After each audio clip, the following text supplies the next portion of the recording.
Hello friends, welcome to Vijay Kasthu official. இன்றைக்கி நம்ம என்ன பார்க்க போகிறோம்னா ரவை உப்புமா தாங்க. வாங்க எப்படி செய்கிறதுன்னு பார்த்துலாம். ரொம்ப ஈஸி அண்ட் சிம்பிள் டேஸ்ட்டாக செஞ்சுக்கலாம். ஃபஸ்ட்டு எந்த ரவை வாங்கினீங்கனாலும் சரி, கோதுமை ரவை இல்லை ரவை என்ன வாங்கினாலும் ஃபஸ்ட்டு நல்லா ஹீட் பண்ணிக்கோங்க. பேனை ஹீட் பண்ணிவிட்டு ரவையை கொட்டிட்டு சிம்மில் வச்சிடணும். ஒரு 5 நிமிஷம் அப்படியே கிளறி விட்டுட்டே இருங்க. சிம்மில் வச்சுட்டு கிளறி விட்டுட்டே இருக்கணும். கொஞ்சம் வீடியோ அப்படி இப்படி தான் இருக்கும். ஏன்னு கேட்டிங்கன்னா, நானே தான் வீடியோ எடுத்துகிட்டு நானே தான் ஒரு கையில் கிண்டிகிட்ருக்கிறேன். ஒரு லைட் ப்ரௌன் கலர் ஆகணும். ரொம்பவுமே கரிச்சு வச்சிடாதீங்க, அப்புறம் உப்புமா கொலாப்ஸ் ஆகிக்கும். ஒரு லைட்டாக இதானா போதும். கொஞ்சம் சூடு ஏறி அந்த ஒரு ஸ்மெல் வரும். அந்தளவுக்கு இது பண்ணால் போதும். ஒரு 2 நிமிஷம் இந்த ஆயிடுச்சு பாருங்கள். இந்த கலர் ஃபஸ்ட்டு இந்த கலருக்கும் இப்போ இருக்க கலருக்கும் ஆகும். இதை வந்து ஒரு நாள் கொஞ்சம் பெரிய தட்டு சீக்கிரமாக ஆறுற மாதிரி அந்த தட்டில் எடுத்து கொட்டி வச்சுக்கலாம். நம்ம இந்த மாதிரி கொட்டி வச்சுக்கோங்க. அடுத்து வந்து அதே பேனை வச்சுட்டு முடிஞ்ச வரைக்கும் கடலெண்ணெய் இல்லை நல்லெண்ணெய் யூஸ் பண்ணுங்கள். அவ்வளோ டேஸ்ட்டாக இருக்கும்.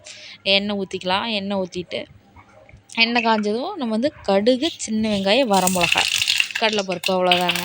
கடுகு வந்து பாருங்கள் பொரிஞ்சு வந்துச்சு. சின்ன வெங்காயம், வரமிளகாய் போட்டுக்கலாம். இப்போ நம்ம வந்து கிண்டிக்கலாம். ரொம்ப குழி கரண்டி இல்லாமல் ரொம்ப ஒரு சன்ன கரண்டி இல்லாமல் இந்த மாதிரி லைட்டாக குழியாக இருக்கிற மாதிரி ஒரு கரண்டி எடுத்துக்கோங்க நீங்கள். அதுதான் கரெக்டாக இருக்கும் உப்புமா கிண்டுறதுக்கு. வந்து ரொம்பவுமே வந்து நம்ம கிண்டிடக்கூடாது. இந்த வெங்காயத்தை ரொம்ப வதங்கவும் கூடாது. காஃபி ப்ரௌன் கலரில் ஆகக்கூடாது. லைட்டாக பிரிஞ்சு வரும் பாருங்க. ஒரு வெங்காயம் வந்து 1 2 பிரிஞ்சு வரும் தெரியுங்களா? அந்த மாதிரி ஸ்டேஜ் வரைக்கும் நம்ம வதக்குனா போதுங்க. இப்போ உங்களுக்கு பார்த்தா தெரியுங்க, ஜூம் பண்ணி காமிக்கிறேன் பாருங்கள். இந்த மாதிரி 1 2 பிரிஞ்சு வருது பார்த்தீங்களா? இப்படி பிரிஞ்சு வந்தாலே போதும் நமக்கு. அடுத்து உப்பு போட்டுக்கலாம். உப்பு போடுறத வந்து நான் வீடியோ எடுக்கல, ஒரு ஆர்வ கோளாறுல வீடியோ எடுக்காமல் விட்டுட்டேன். அப்படியே நம்ம சேனலை சப்ஸ்கிரைப் பண்ணிக்கோங்க. இப்போ தான் ஃபஸ்ட் டைம் பார்க்குறீங்க அப்படின்னா லைக் பண்ணிடுங்க. ஓகேங்க, இப்போ நமக்கு வந்துருச்சு, அந்த பதம் வந்துருச்சு. நம்ம இப்போ தண்ணி ஊற்றிக்கலாம். உங்களுக்கு எந்த அளவுக்கு தண்ணி வேணுமோ அந்தளவுக்கு ஊற்றிக்கோங்க. தண்ணி வந்து கொஞ்சம் நிறைய வச்சுக்கோங்க. அப்போ தான் நல்லாயிருக்கும். உப்புமாவை பொறுத்த வரைக்கும் வெந்து வேகாமத்துனா நல்லா இருக்காது. இப்போ வந்து நம்ம போயிட்டு இஞ்சி வந்து ஒரு சின்ன பிஞ்சு, 1 இன்ச்சு 1/2 இன்ச் அளவுக்கு வேணாலும் குட்டி இஞ்சி எடுத்துக்கலாம். நம்ம பாருங்கள், இந்த அளவுக்கு இருந்துச்சுன்னா போதும் நமக்கு. இந்த இஞ்சியை எடுத்துகிட்டு வந்து தோல் சீவி நம்ம பொடி பொடியாக சீவிக்கலாம். அந்த காய் சீவுறோம் இல்லைங்களா, இல்லை பொடி பொடியாக நறுக்கிட்டிங்கனாலும் ஓகே. பாருங்கள், சுத்தம் பண்ணிட்டு வந்தாச்சு. இப்போ வந்து நம்ம பொடி பொடியாக நறுக்கியாச்சு. இதே வந்து தண்ணியில் போட்டுடலாம். நமக்கே தெரியும் பார்த்தீங்களா? இந்தளவுக்கு வந்து போட்டுடலாம். அப்போ ஒரு ஸ்பூன் நெய். நான் ஏன் ஸ்பூனை எடுத்துகிட்டு இருக்கணும் அப்படின்றக்கோசரம் கரண்டிலே எடுத்துகிட்டு கத்திலே எடுத்துட்டேன். ஓகே, இது வந்து நல்லா நமக்கு வந்து இப்படி கொதித்து வரணுங்க. பார்த்திங்களா எந்தளவுக்கு கொதிச்சு வருதுன்னு.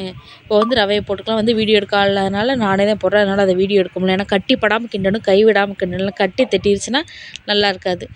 ரவையை போடும்போது இந்த மாதிரி சிம்மில் வச்சுக்கோங்க அடுப்பை. இப்போ வந்து நான் ரவை எடுத்து போடுறேன். அதை எடுக்க முடியாதுங்க, ஆள் இல்லை. அதனால் நானே தான் எடுத்துக்கணும். அது 2 கையில் செய்கிறதுனால நம்ம பண்ண முடியாது.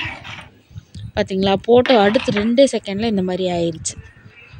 நமக்கு வந்து ரவை நிறைய பேர் ரவையா பிடிக்காதுன்னு சொல்லியே நம்ம மைண்ட் செட்டில் ரவைனா நல்லா இல்லை அப்படின்னு வந்து உப்புமானா நல்லா இருக்காது அப்படின்னு நம்ம மைண்ட் செட்டில் வந்து செட் பண்ணி வச்சிட்டாங்க. நிறைய பேர் மற்றவங்க சொல்கிறத பார்த்து ரவையா உப்புமாவை எனக்கு பிடிக்கவே பிடிக்காதுமா. எங்கள் அம்மாட்டே அப்படி தான், என்னம்மா ரவை அப்படிமா நான். ஆனால் இப்போ தான் தெரியுது, நம்ம கல்யாணம் ஆனதுக்கப்புறம் என்னடா செய்கிறதுன்னு மண்டையை போட்டு பிச்சுக்கிற மாதிரி இருக்குது. அப்போ தான் இந்த உப்புமாவோட டேஸ்ட்டே தெரியும். ஐயோ இவ்வளோ டேஸ்ட்டாக இருக்குன்னு நம்ம மிஸ் பண்ணிட்டோமே அப்படின்னு சொல்லிட்டு லாஸ்ட்டாக லைட்டாக வந்து கொத்தமல்லி தழை இருந்துச்சுன்னா போட்டுக்கோங்க. என்கிட்ட கொத்தமல்லி தழை இல்லை. ஆனால் இன்னொரு விஷயங்க, ரவை வந்து சுட சுட சாப்பிட்டா தான் கையும் சூடாக இருக்கணும், வாய் சூடாக இருக்கணும், நான் வயிறு வேணும்னு சொல்லணும். அப்படி சாப்பிட்டா தான் ரவை டேஸ்ட்டு. ஆறி போயெல்லாம் சாப்பிட்டீங்க ரவை நல்லாவே இருக்காது. அப்புறம் என்னைய குத்தம் சொல்லக்கூடாது நீங்கள். பாருங்கள், ஒரு டைம் ட்ரை பண்ணி பாருங்கள். எல்லோரும் சொல்லியே நம்மளை வந்து ரவைனா நல்லா இருக்கான்னு நம்ம மைண்டில் ஃபிக்ஸ் பண்ணிட்டாங்க. ரவை உப்புமா சேமியெல்லாம் நமக்கு நல்லா இருக்காதுன்னு ஃபிக்ஸ் பண்ணி வச்சுட்டாங்க. அதனால தான் இப்போது ஆனால் செஞ்சு சாப்பிட்டு பாருங்கள், நல்லாயிருக்கும். கல்லெண்ணெயும் நல்லெண்ணெயும் ஊற்றி தாளித்து பாருங்கள், அவ்வளோ டேஸ்ட்டாக இருக்கும். அவ்வளோதாங்க. நம்ம வீடியோ வந்து லைக் அண்ட் சப்ஸ்கிரைப் பண்ணிக்கங்க. முடிஞ்சால் கமெண்ட் பண்ணுங்கள்.